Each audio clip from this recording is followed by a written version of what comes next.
Bismillahirrahmanirrahim. Assalamualaikum warahmatullahi wabarakatuh. Alhamdulillah wassalatu wassalamu ala Rasulillah wa ala alihi wa sahbihi wa mawalah amma ba'du. Teman-teman sekalian, insyaallah pada hari ini kita belajar PE lagi dan insyaallah akan membahas tentang ketentuan zakat dalam agama Islam. Teman-teman sekalian, dari segi bahasa, zakat bisa diartikan bersih, suci, tumbuh, dan berkembang. Adapun secara istilah, zakat adalah mengeluarkan sebagian harta dengan jumlah tertentu dan ketentuan tertentu serta diserahkan kepada orang yang berhak. Zakat hukumnya wajib. Hal ini Allah perintahkan melalui firman-Nya. Salah satunya di surat Al-Baqarah ayat 43. Wa aqimus sholata wa atuz zakah. Yang artinya, dan dirikanlah salat dan tunaikanlah zakat. Di ayat yang lainnya, Allah berfirman di surat At-Taubah ayat 103. Khudh min amwalihim shadaqatan tutahhiruhum wa tuzakkihim biha. Yang artinya, ambillah zakat dari harta mereka guna membersihkan dan menyucikan mereka. Teman-teman sekalian, zakat terbagi ke dalam dua macam. Satu, zakat fitrah. Dua, zakat mal. Yang pertama ada zakat fitrah atau zakat diri. Zakat fitrah adalah zakat yang dikeluarkan berupa makanan pokok dari setiap individu di bulan Ramadan. Syaratnya yang pertama adalah Islam. Artinya kalau non-muslim tidak diwajibkan membayar zakat fitrah. Yang kedua ada kelebihan harta untuk kebutuhan pokok pada malam hari raya dan siangnya untuk dirinya dan juga orang-orang yang dalam tanggungannya. Yang ketiga, mendapatkan bagian awal sampai akhir Ramadan walau sebentar. Maksudnya, apabila umur seseorang memasuki bulan Ramadan walaupun sebentar, maka ada kewajiban baginya untuk membayar zakat. Sebagai contoh, ada orang memasuki tanggal 1 Ramadan, kemudian ia meninggal, maka ada kewajiban untuk membayarkan zakat fitrah atas dirinya.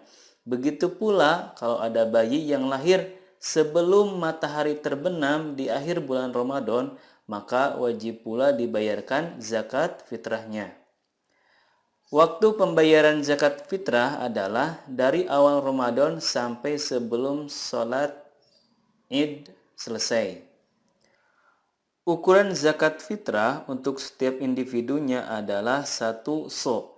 1 so' sama dengan 4 mud atau bisa dikonversikan sekitar 2,5 kg. Yang kedua dari pembagian zakat ada zakat mal atau zakat harta. Zakat mal adalah zakat yang harus dikeluarkan atas kepemilikan harta apabila telah mencapai nisab dan haul. Adapun syarat harta yang kena wajib zakat adalah yang pertama hak milik sempurna. Artinya kalau harta yang kita kuasai masih ada utangnya, ada hak orang lain di sana, harus dikurangi terlebih dahulu. Yang kedua, hartanya berkembang atau bertambah nilai. Sebagai contoh, kalau kita jualan modalnya 100.000, kemudian setelah jualan jumlahnya menjadi 150.000. Ada nilai yang bertambah di sana, maka itu disebut dengan berkembang. Yang ketiga, mencapai nisab atau batas minimal. Sebagai contoh, nisab dari emas adalah 85 gram. Artinya kalau kita memiliki 84 gram, kita belum kena wajib zakat. Sedangkan kalau kita memiliki sama dengan atau lebih dari 85 gram emas, maka sudah wajib membayarkan zakatnya. Yang terakhir, yang keempat adalah haul. Haul artinya genap 1 tahun. Artinya, harta yang kita kuasai, yang kita miliki harus dimiliki genap 1 tahun dalam kalender Hijriah. Adapun jenis harta yang wajib dizakati diantaranya yang pertama zakat perniagaan, baik itu perdagangan, bisnis, dan lain-lain. Kedua, zakat pertanian dan perkebunan. 3, zakat peternakan. 4, zakat pertambangan. 5, zakat profesi. Dan yang terakhir, zakat rikaz atau harta temuan.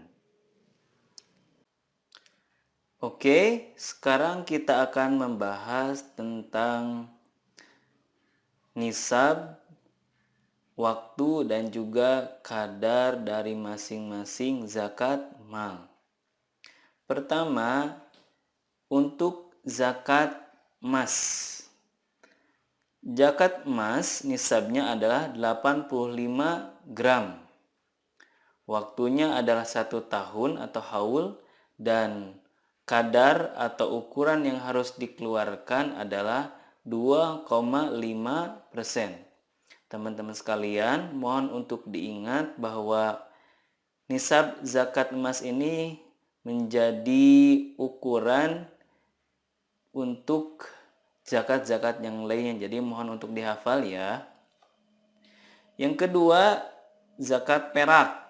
Nah, kalau zakat perak nisabnya adalah 595 gram.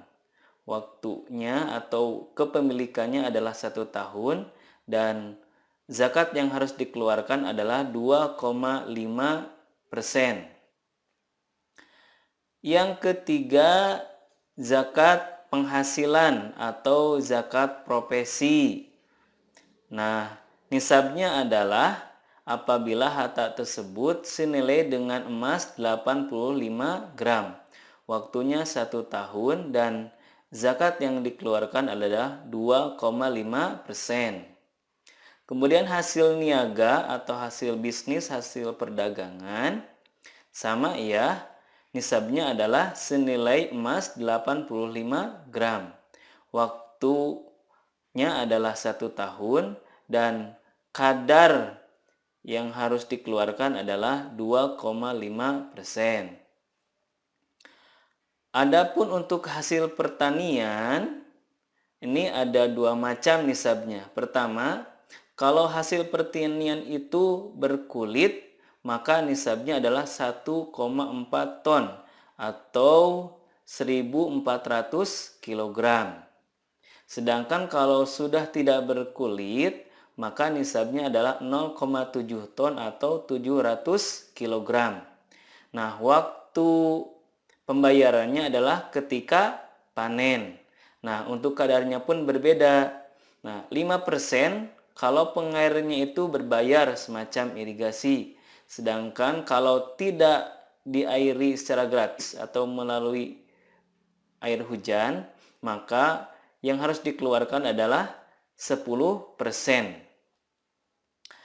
Yang selanjutnya ada zakat rikaj atau zakat barang temuan semacam harta karun dan sebagainya. Nah, untuk rikaz ini tanpa nisab, artinya kalau kita menemukan harta terpendam, berapapun ukurannya, itu harus dikeluarkan zakatnya.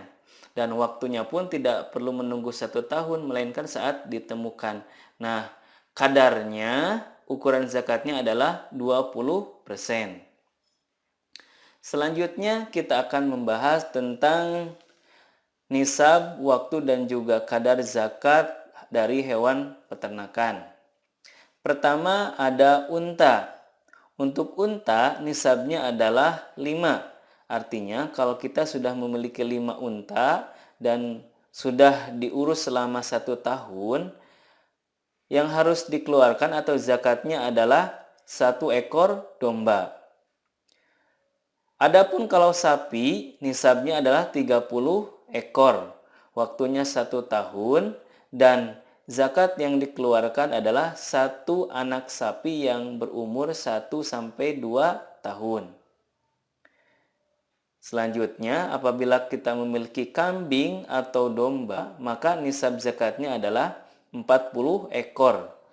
Waktu pengurusannya adalah 1 tahun dan zakat yang dikeluarkan adalah 1 ekor domba. Adapun untuk hewan-hewan yang lainnya seperti ayam, ikan, dan lain-lain, maka nisabnya adalah senilai dengan emas 85 gram. Waktunya adalah 1 tahun dan zakat yang dikeluarkan adalah 2,5%.